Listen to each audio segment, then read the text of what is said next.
You're listening to Daily Prayer Stories, Cinematic Journeys of Faith, where everyday struggles meet eternal hope. Daily Prayer Stories presents Season 1, The Journey of Mike.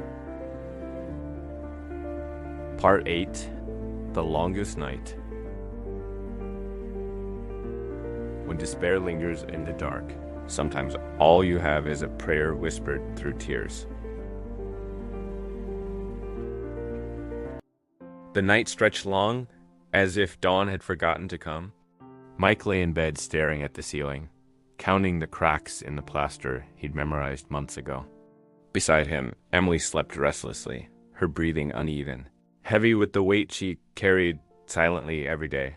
Mike turned to his side and glanced at the alarm clock on the nightstand. The red digits glowed 3:17 a.m. He hadn't closed his eyes once. Sleep, when it came, was shallow and fleeting, chased away by the same cycle of thoughts, overdue bills. The empty fridge, Christmas just weeks away, the kids' expectant faces. He sat up, unable to lie still any longer. The floor was cold against his feet as he made his way to the kitchen. The bills were still there, piled neatly, but glaring at him from the table. He didn't need to open them. He already knew the numbers. He poured a glass of water, but his hands shook so badly that half of it spilled onto the counter. He pressed his palms flat against the table and whispered, almost angrily, "God, where are you?" The silence pressed back, thick and suffocating. He thought about the toolbox by the door, the one that had carried his tools home from the garage for the last time. He thought about the mortgage notice, about the possibility of losing the house, about explaining to Sarah and Daniel why their friends still had gifts under the tree when theirs would be bare. The whisper from the enemy returned. Sharper this time. You're failing them. You're useless. They'd be better off without you. Mike gripped the edge of the table until his knuckles turned white. Tears welled in his eyes, blurring the stack of envelopes. His chest heaved, and for a terrifying moment, he felt the darkness closing in so tightly he could hardly breathe. Then, desperate, words forced their way out. "God, I don't know how to do this. If you don't show up, I'm done." He reached for the Bible on the table. It fell open to the book of Lamentations. His eyes locked on the passage as though it had been waiting for him. "This I recall to my mind. Therefore have I hope. It is of the Lord's mercies that we are not consumed, because his compassions fail not. They are new every morning. Great is thy faithfulness." Lamentations chapter 3. Verses 21 to 23, King James Version. Mike read it again, voice cracking this time. "It is of the Lord's mercies that we are not consumed." Consumed? That was the word. That was exactly how he felt like the weight of it all would eat him alive. And yet the verse said otherwise. Not consumed. Not destroyed. Held up by mercies that renewed every single morning. He set the Bible down, his tears spilling freely now. "New every morning," he repeated, like a man begging his heart to believe it. New every morning. The clock still glowed 3:30 a.m. The bills still sat unpaid. The fridge was still nearly empty. But the verse burned in his chest like a candle against the dark. Emily stirred in the hallway. She had woken and found the bed empty. She walked into the kitchen, robe wrapped tight around her. "Mike," she said softly, "it's the middle of the night." "I couldn't sleep," he admitted, wiping his eyes. She glanced at the Bible on the table, open and underlined with shaky hands. She came closer, set her hand on his shoulder, and whispered, "Then let his word keep you. Don't try to hold all this by yourself." Mike looked at her, then back at the verse. He nodded slowly. The panic hadn't vanished, but something inside him had shifted. He wasn't consumed? Not tonight. He closed the Bible, left it on the table where he could see it in the morning, and followed Emily back to bed. His body was still restless, but for the first time in days, his spirit wasn't suffocating. The night was long, but dawn was promised. And for a man on the edge, promise was enough to keep breathing until morning. Part 9. Faith Restored. Not everything changes at once. Sometimes faith returns in small steps, and each step is enough to keep moving. Morning came slow, but it came. Mike woke before the alarm and lay there listening to the house, the weak hum of the furnace, the soft creak in the hallway when Emily crossed to the kids' room, the distant sound of a garbage truck at the end of the block. Nothing in the calendar had changed, no new job, no miracle payment, but the verse from last night wouldn't leave him. They are new every morning. Great is thy faithfulness. He made coffee and packed the kids' lunches, 2 PB&J sandwiches, carrot sticks, a couple of the last apples that were still good.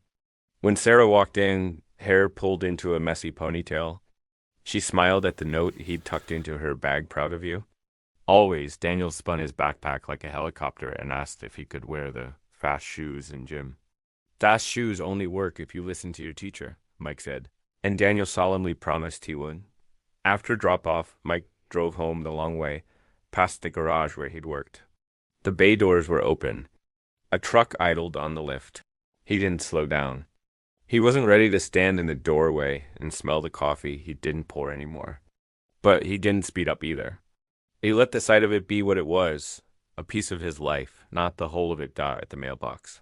An envelope with the school district logo set on top of the flyers. Inside was a simple note, Holiday Assistance Program gift card, enclosed. He stared at the number printed on the card, $75 to the local grocery store, long enough that his breath fogged in the cold. There was no fanfare, no strings, just help. He took one long breath and whispered, "Thank you," into the winter air. Not sure if he was talking to the school, stranger, or God. Maybe all three. Emily met him at the door. Everything okay? He held up the card. "We can get apples," he said, half laughing. It felt small and huge at the same time. She covered her mouth with one hand and nodded. Eyes wet. After lunch, Mike started dialing. First, the mortgage servicer again. He'd been dreading the call, but the woman on the line, Janice, recognized his name. Said she'd escalated his case after their last conversation and asked if he could upload documentation of job loss. "Email from your former employer is fine," she said. "If we receive that today, I can push this to hardship review and grant a 30-day forbearance to give you space." He texted Harrison, "Could you send a short email confirming the layoff date? Mortgage needs it." Less than 5 minutes later, Harrison replied, "Already sent. Also call me when you can." Mike called immediately. "Harrison?" "Look," Harrison said, "we got a small fleet contract municipal vans. 2-week project. It's temporary, hourly, no benefits. But I can put you on as a contractor starting Monday if you want it. It's not much, but it's honest work." Mike closed his eyes. He didn't trust his voice for a second. "I want it?" "Good," Harrison said. "Bring your own tools. We'll make room." Mike hung up and just sat there at the kitchen table, phone in his hand, the same table where the worst of the fear had happened. This wasn't a full answer. It wasn't security, but it was a start. Emily walked in with a basket of laundry. He told her the news and watched her shoulders drop as relief slipped in. "It's something," she said. "It's more than yesterday." They decided to stretch the gift card carefully. Mike took Daniel to the store after school. They picked apples without bruises this time, a bag of rice, a pack of chicken thighs, and the good cereal the kids liked. At the register, the card went through clean. The beep sounded different today, not like judgment. But permission. At home, Sarah set the table while Emily started dinner. Mike pulled his toolbox from behind the truck seat and sorted through it on the garage floor. He wiped each tool with a rag, checked a couple of sockets that had cracked long ago, lined everything up the way he liked. He could feel his hand remembering the weight of the ratchet, the swing of a torque wrench, the little click that told the truth. On the garage shelf, the Bible waited where he'd left it. He opened to a page he hadn't planned on, and the words came straight, "But my God shall supply all your need according to his riches in glory by Christ Jesus." Philippians chapter 4, verse 19, King James Version. He read it again, slower. "All your need, not all your wants, not everything at once. But need, the kind of need that keeps the lights on and the family fed and a man's mind from breaking. He didn't try to make theology out of it. He just said, Lord, you see our needs? I'm asking you to supply them. He didn't realize Sarah was standing in the doorway until she spoke. Dad, are we praying now? He smiled and nodded. Yeah, you want to pray with me? She stepped closer, hand stuffed into the front pocket of her hoodie. Can I pray for Mom to sleep better? Yeah, Mike said, swallowing. That'd be good. Daniel barreled in behind her, nearly tripping over a socket set. Can I pray for our fast shoes? You can pray for anything, Mike said. And they did? In a cold garage that smelled like oil and dust. A dad and 2 kids prayed simple prayers. For sleep. For school, for food, for work, for Mom's peace. For Dad's heart not to hurt so much. Later that night, after the kids were in bed, Mike and Emily sat on the couch with the laptop open. They made a list of everything that needed attention and split it into 2 columns. Do now and do later. It wasn't magic. It was stewardship. They scheduled 2 payments with the gift card Slack. They set reminders for next week's calls. Emily pulled up a spreadsheet. She used at school and built a simple budget that didn't pretend money existed where it didn't. Next Friday still tight, Emily said, tracing the line with her finger. I start Monday, Mike answered. We'll know more by then. She nodded, leaned her head on his shoulder, and exhaled. For the first time in weeks, the silence between them wasn't avoidance. It was agreement. Before bed, Mike stepped out onto the porch. The sky over Kansas was clear, the kind of cold that makes the air clean. He could see the last house on the block with its porch light blinking on a faulty sensor. The neighbor's flag moving just a little. No voice thundered from heaven. No angel showed up at the end of the driveway with a check. But there was a quiet inside him that hadn't been there in a long time. Question for you. Listening at home. Have you ever had a day where nothing was fully fixed, and yet you knew deep down that God had started something you couldn't have started on your own? Mike went back in and turned off the kitchen light. On the table, the stack of bills was neater than it had been. Some had notes in the margins now, names of reps, dates of calls, next steps. The Bible lay open to Philippians 4:19, a folded paper marking the place. The gift card receipt sat beside it like a small trophy. He slid into bed beside Emily. Thank you for the card. He whispered to no one in particular and to the Lord who sees in secret. And for Monday, Emily turned toward him, eyes already closing. 1 step at a time, she said. 1 step at a time, he repeated. He fell asleep before he could rehearse the numbers again. Outside, the wind moved through the bare trees. Inside, a family slept under the same roof. The problems were not gone, but neither was hope. God still hears. Part 10. God still hears. The journey doesn't end with all the answers. It ends with a God who is listening all along. Sunday morning came cold and bright. The Kansas wind had eased, the frost lifting slowly from the grass. Mike walked into the small church on Main Street with Emily at his side, Sarah and Daniel skipping a few steps ahead. The doors creaked as they opened.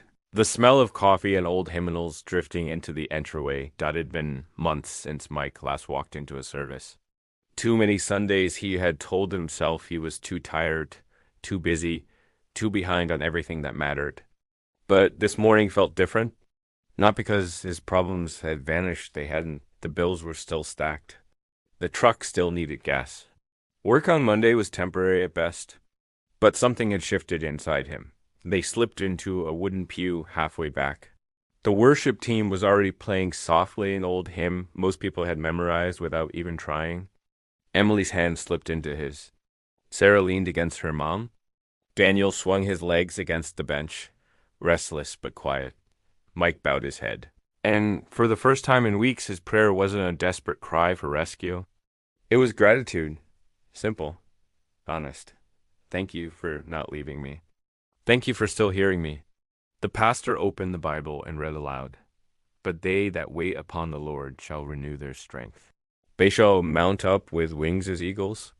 They shall run and not be weary. and they shall walk and not faint. Isaiah chapter 40, verse 31, King James Version. Mike let the words sink in. Renewed strength, not instant riches, not quick fixes. Strength to walk, strength to keep moving. That was what he needed, and that was what God was giving. After the service, an older couple shook his hand at the door. "We're glad you're here," the man said with a smile. Emily talked with a neighbor about the school program. Sarah and Daniel darted toward the cookie table like it was Christmas morning. Mike stood in the entry watching, breathing. The air didn't feel heavy anymore at home that afternoon. Mike grilled chicken on the small rusted barbecue in the backyard. It wasn't steak, but it was food. Sarah set out paper plates. Daniel carried plastic cups. And Emily lit a candle on the table, even though it wasn't a holiday. "Because it feels like we should celebrate," she said. They bowed their heads, and this time Mike prayed out loud. "Lord, we don't have everything we want, but you've given us everything we need today, and we trust you for tomorrow." His voice cracked, but he kept going. "Thank you for my family. Thank you for your mercy. Thank you that you still hear us." The kids said amen louder than necessary, and everyone laughed. The sound of it filled the kitchen, echoing into the corners where silence used to live. That night, Mike tucked Daniel in. "Dad?" Daniel whispered. "Are we going to be okay?" Mike brushed the boy's hair back. "Yeah, buddy, we're going to be okay." Not because Dad has it all figured out, but because God does. Daniel smiled and rolled over. Already drifting into sleep, Sarah stopped him at the door. "Dad?" she asked. "You know how you said God still hears? Does he really? Like, even when we're scared?" Mike knelt down, looking into her eyes. "Especially when we're scared?" She nodded slowly, then hugged him tight. "Good, 'cause I prayed last night, and I think he heard me too." Mike held her for a long moment, then kissed her forehead. "He did, Sarah. He always does."